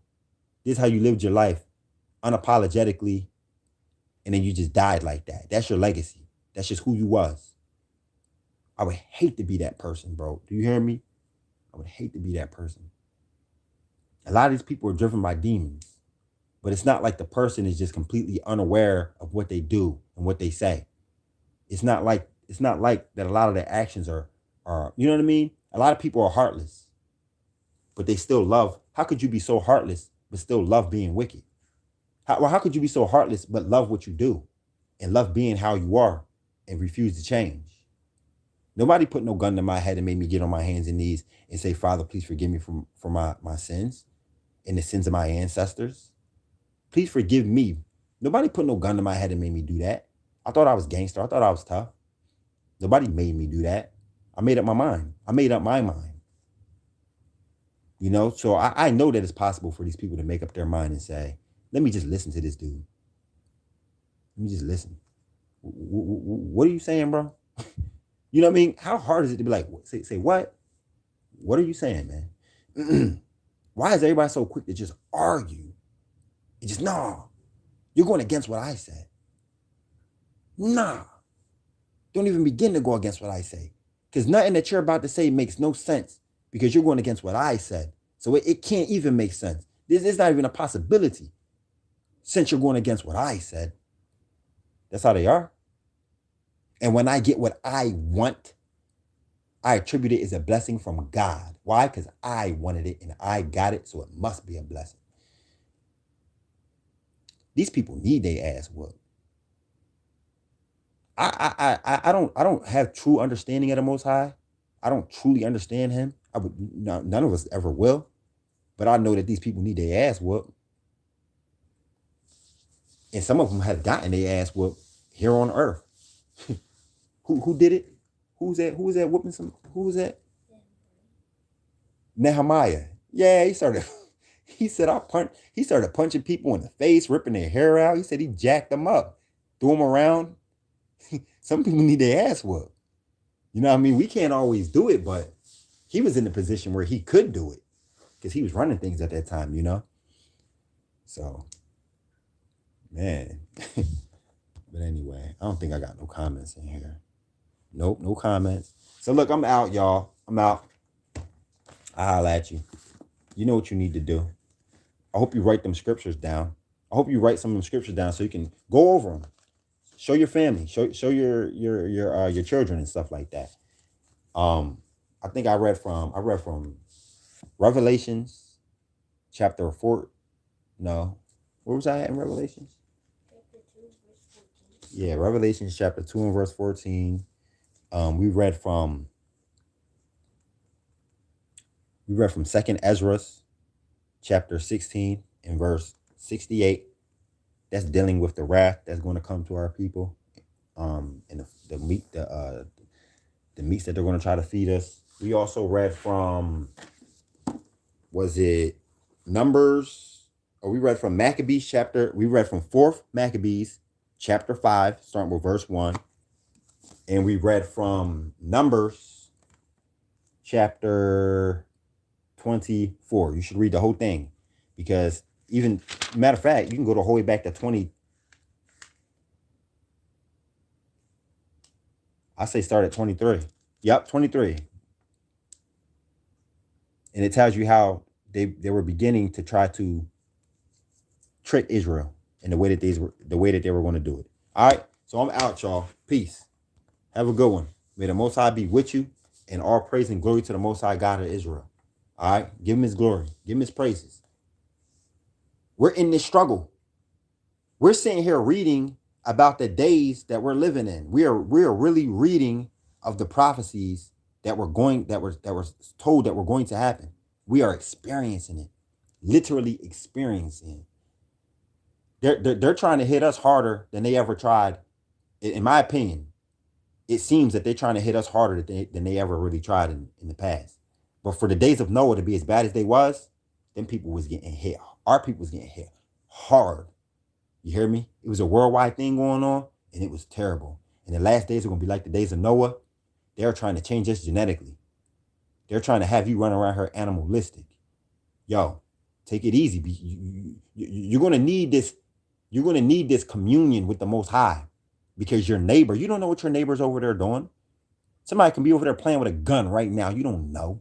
That gun could be aiming right over towards your crib. We live in these, look at these. We live in these communities. We live in these multicultural communities. We live in this sick ass communities where not only is it multicultural, people are gay and people are crazy and out of their mind, and everybody got a gun. You know, everybody don't got a Bible, and if they do, they don't read it anyway, so that don't matter. But everybody got a gun. And somebody's probably twirling with one right now and it's aiming right at your head and you don't even know it. You know how many people get killed that way? Where a bullet came through the wall? Oh, it happens all the time. You don't hear about white folks dying like that. You don't hear about Chinese or no, you hear about our people because we're the ones that live in these congested hoods and ghettos where all the houses are connected and a bullet just flies through the window. Bow. You see me. Well, I talked about the lady who got shot in the chest. Said that there was a man out there, a white man out there shooting a rifle, shooting cans in the yard with his rifle. And the lady happened to be looking out her window at him and got shot in the chest because the bullet ricocheted and hit her in the chest and she died. And the guy got out. The guy got off on bail for manslaughter. That's murder. I was so pissed.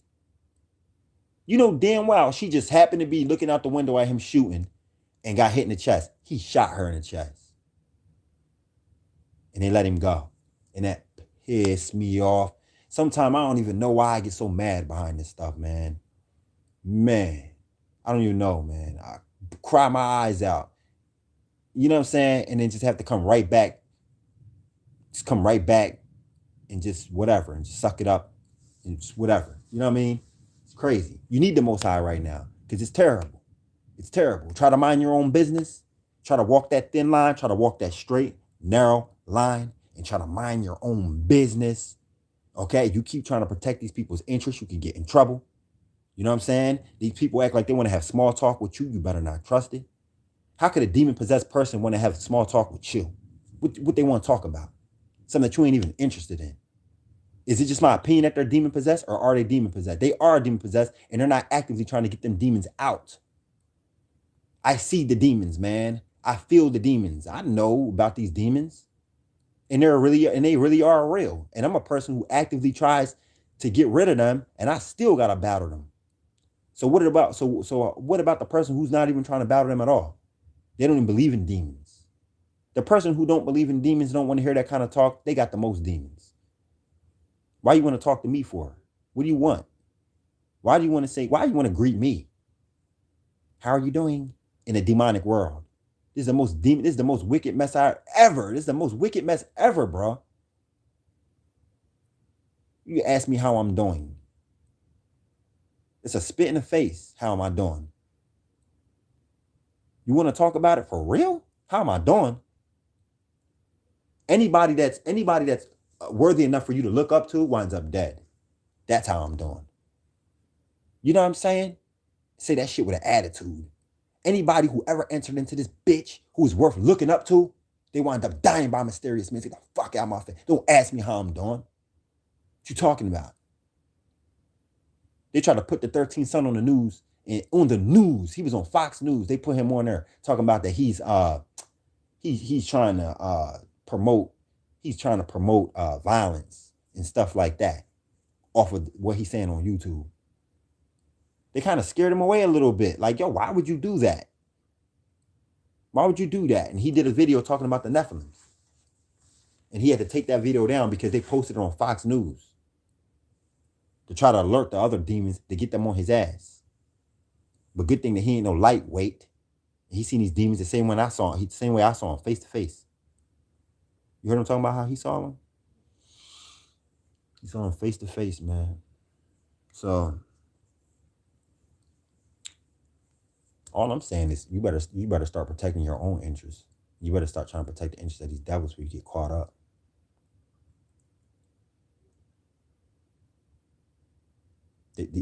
Man, you ever seen why these devils so? I don't even want to get into it, man. The most evil people are the most scared to die. You will notice that. Even gangster be like, nigga, I ain't scared to die. Then why you walking around with a gun all the time? And why you mean mugging and looking like why you acting like everybody's out to get you? That gun for protection, yeah, because you're scared, nigga. You know what I mean? Be the ones who act like they're not scared. They're really the most scared. They scared, bro. They're all scared to die because they know what's up. They know what they're gonna be faced with. They're all scared to die. They're holding on to this place. They want everything. I want money. I want a car. I want a house, nigga. I want everything. I want it all. I want to go to the beach when I feel like it. I want my woman and your woman, nigga. You know what I'm saying? Nigga, I want it all.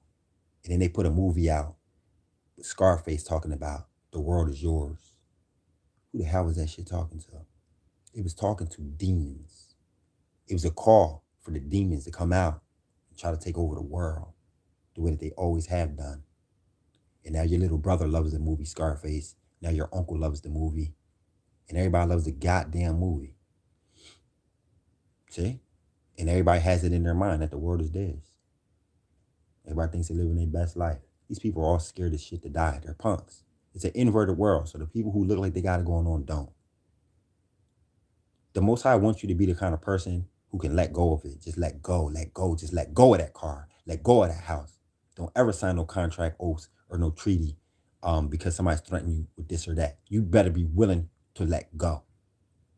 Okay, and you're going to fit the prophecies. If you're like that, you're going to fit the prophecies because it say that they're going to come and kick you out of your homes and take away your possessions. Keep the shit, Kira, keep it. Everybody's not going to make it to that point. Some people are going to say my back was against the wall. No, I know my back was against the wall. I'm already trying to teach people right now. People hit me up every day. Brother, can I talk to you? Brother, I'm going to talk to you. I get overwhelmed. I can't talk to everybody. And then most people who I talk to, they don't take my advice anyway. It's like I get pissed off. Don't ask me. And then when I tell you, you don't want to listen. You say, well, my back is against the wall. I said, well, whatever, man. I don't have $1,000 to give you. I don't have to. If I did, I give it. You know, I don't have it. So all I can do is tell you this. If you put your faith in the Most High, he'll make a way for you. You have to start actively keeping those laws, statutes, and commandments. He will make a way for you. You know, this is true. So anyway, though, you'll realize that you're not going to be scared to die. You're going to stand on what you believe, no matter what, because we got the greatest law, statutes, commandments in the world. We stand on the best. We stand on the greatest policy, I guess we can call it, in the whole entire world. We stand on the greatest principles in the whole entire world. Why would you break that? The Most High said, don't be scared of the person who can hurt the flesh, but be scared of the one who can harm the flesh and your soul. You know what I mean? These people are in love with cars and homes and money and I already told you, because I didn't figure this out. Like, nigga, you're willing, these gangsters are willing, they're contract killers. Like, they'll kill you for $10,000. Like, they put money on a person's head, $10,000, right? They'll kill you for the $10,000. And the killer, you know what the killer does with the money? What does he do? Does he go to a little dark place and just dwell there until it's time to come out and kill again, like the scary movies? No. They always act like the bad guy's in a ditch and he's just in a dungeon until it's time to come strike again. Bullshit. He's in a bar. He's spending that money on drinks. He's buying women drinks. He's at Nike Outlet buying sneakers. The killer, the nigga who will blow your brain out, is at Nike Outlet getting shoes to try to come out here and look appealing. That nigga's car shopping, buying a car so he can come out here and drive around look appealing. That bastard is sitting on the beach right now, drinking in the sun a martini. See, they'll kill for these things. That's what people need to understand. Some nigga, you're a drug dealer, some niggas break into your crib, blow you away, and leave with the drugs and the money. Them niggas be at the beach. Them niggas be at the club, partying, dancing to music. That's what I'm saying. That's all I'm saying.